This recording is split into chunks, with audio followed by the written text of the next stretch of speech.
Welcome to Sinful's Horror Stories. Today's video features true scary stories sent in from viewers like yourselves. If you want this channel to continue, email your true scary stories to thesinfulsavant@gmail.com. I'll leave a link to my email in the description box below at the end of the video. If you haven't subscribed to the channel, do it now for future content. Sit back, relax, stay sinful. Story number 1. I had just finished an 8-hour shift at my job. I was sitting outside in front of the store smoking a cigarette when a man approached me. I get off at 11 o'clock at night. Sometimes sketchy people wander the streets late at night in front of the store I work at. I was waiting for my Lyft ride to arrive. The man was standing so close to me, it was making me uncomfortable. He looked like a homeless person or somebody down on their luck. I thought he was going to ask me for a cigarette, but he didn't. The man then started talking about how he had just been released from prison and had done 8 years.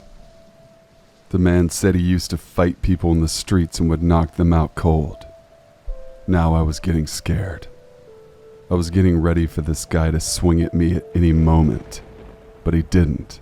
But if he did, I would have to dodge his punch and run back to the store I work at and scream for help. He raised his voice and talked about the fact that you can't really fight people anymore because there are cameras everywhere now. People will call the cops on you if you even lay a finger on them. I said, yeah, that's true, and nodded in agreement. I was still waiting for this guy to pounce on me, but he didn't. I was just waiting for him to leave at this point. A guy walked out of the store that I work at, and I think that was the man's friend. He told the guy I was talking with, "Let's go." I was finishing my cigarette, so the guy asked if he could have a few drags and finish it. At that moment, my Lyft ride arrived. I told the man that I had to go and that I was going to finish my cigarette later. The man became angered but started walking away. He shouted back at me and called me a punk ass. He walked away with the other man. I heard his friend say, "What happened?" I had never been so relieved to see a Lyft driver in my life. I was just so happy that that guy was gone. And that's my story of how I almost fought a stranger right outside of my job. Story number 2. A few years ago, I started a new job as a hospice nurse. I worked in a home setting and worked mostly night shifts.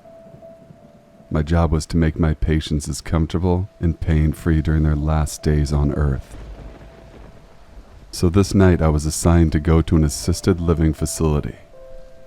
As I entered the room, the patient's daughter was sitting next to my patient who was sleeping. She said to me that right before I walked in, she saw angel hands on top of her father. I smiled, not knowing what to say. We continued to chat, and the water faucet in the bathroom turned on by itself. She gets up and says, "She's here." I was shocked, but not really scared. There was a peaceful feeling in the room.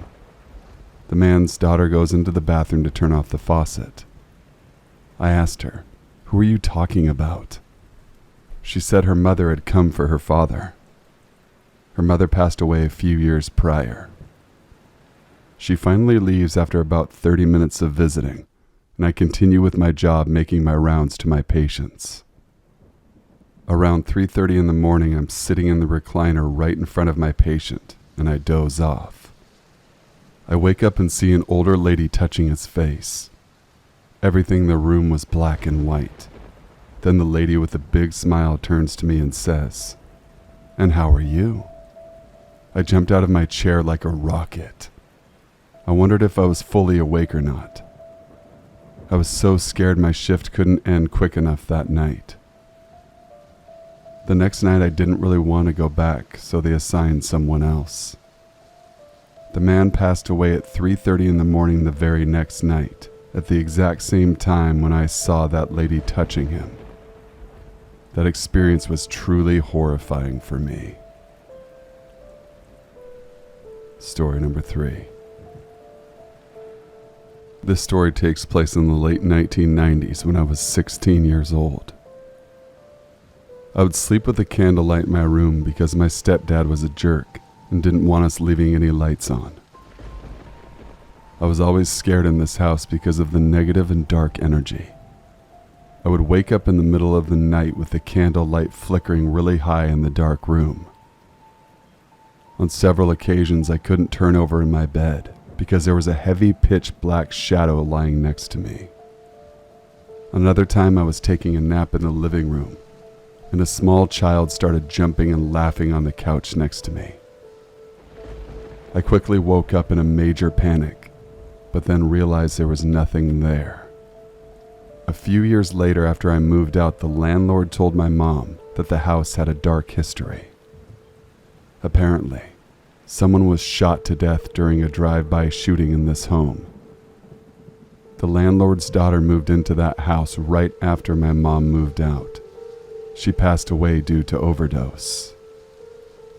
I still have nightmares from that old house. Story number 4. My 14-year-old daughter and I were home alone for a week and had just experienced a very bad storm, which caused our water to be shut off. It was a Thursday night and we were preparing to leave the next morning to go out of town. We needed to run to the local dollar store to grab jugs of water for our pet sitter to give all of our pets while we were gone. Our pet sitter came later than expected to get the keys and instructions.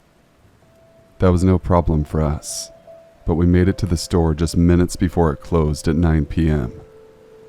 As we arrived, we took note of how few cars there were in the parking lot, as it is usually packed every time we go. My daughter and I decided to split up once we got into the store and grabbed what we needed to make the trip as quick as possible. As soon as we walked in, we both spotted a man just standing motionless, staring directly at us. We gave each other a quick look and went in different directions to get what we needed. My daughter spotted him again next. He was watching her from a short distance. She quickly grabbed her things and came to find me. As she was finishing grabbing her things, he appeared in the same aisle I was. The man was about 5 feet tall and gave off pure evil vibes. The way he stared, unblinking, his body language facing directly to me, his eyes, like that of someone completely out of their mind. Plus, the fact that he didn't have a basket or anything in his hands from the store. All of this was just wrong. I dealt with plenty of creeps in my life, but never anyone like this. I decided we need to get the hell out of there and quickly. My daughter and I met up and briefly mentioned how creepy this guy was acting while throwing jugs of water into the cart. When we went to go to the checkout, he was at the register. So I said, "Oh, I forgot something back over there. Come on." We walked around for a few minutes out of sight of this man, hoping he would be gone by the time we walked up to the checkout. When we approached the checkout, we saw that he was checking out, and the only other person in the store was behind him in line. So we thought, okay, he has plenty of time to leave the store and be gone by the time we get outside. Nope. After he checked out, he moved over to the next empty aisle and proceeded to go through all of the things he bought, as if he was organizing them in different bags. All the while, this man was never taking his eyes off of us. He finally left the store as we were paying. I felt so relieved as we watched him leave, but knew we still had to get to the car. The store was closing after we left, so we had no choice but to leave. As we stepped into the darkness that was the parking lot, we immediately noticed that this man had pulled his car right next to mine on the passenger side. He had his driver's side door open, and he was sitting half in his car and half out. The man also had music absolutely blasting. What was this guy doing? Why do stupid things always happen to me? As these thoughts raced through my mind, my daughter instinctively crossed in front of me as we walked to the car and jumped onto the driver's side back seat as I unlocked the doors instead of the passenger seat as she normally would. Keep in mind, my daughter and I literally look like twins. A bit older looking, of course, but the same tiny 5'3", 100 pounds. Most vulnerable looking woman ever. However, we are not. We know how to protect ourselves if need be. We get into the car, and what do we do now? Leave and risk him following us and running us off the road? No. Go back into the clothes store where the only employees were two older women? No. Call the cops? Maybe later. I decided to take out my phone and start recording as my daughter quickly texted my other daughter our location and what was happening. Even though she was in Arizona, at least someone knew where we were. I passed my daughter pepper spray to hold on to, and I put my own pepper spray in the hoodie pocket. I decided the best thing to do was wait him out. I stepped out of the car and casually started smoking a cigarette as I kept looking over to see what he was doing and recording the whole time. I didn't want to show fear because I wasn't about to let this guy get the jump on me, even though I was scared as hell because my daughter was with me. After all, that is one of the main things taught in self-defense.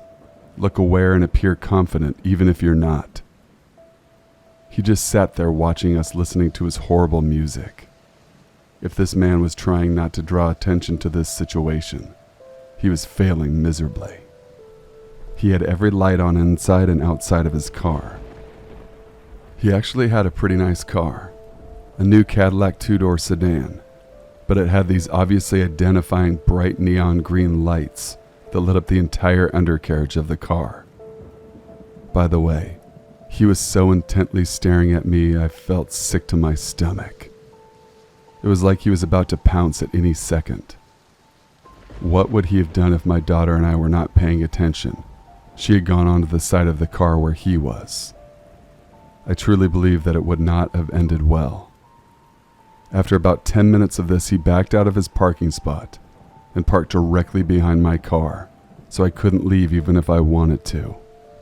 He opened his passenger window and started staring again. I was so angry. Still recording, I held up my phone directly facing him.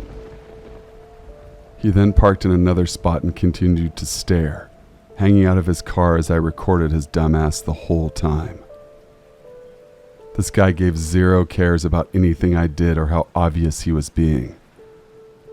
A few minutes later, he slammed his door shut and peeled out of the parking lot, down the street lightly burning rubber and leaving a trail of smoke behind.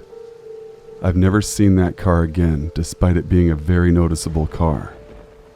I hope I never do, but if I do, I'll be sure to call the police. He's clearly not right in the head, and who knows what he might be capable of. To the idiot, I have no idea what you really wanted, but from what my daughter and I gather, you're the worst wannabe kidnapper ever. Thank you guys for watching and listening. If you're new to the channel, please subscribe for future content. Email your true scary stories to thesinfulsavant@gmail.com. I've been getting a lot more stories the past couple of weeks, and I truly appreciate the time and effort it takes to write them. Until we meet again, stay sinful.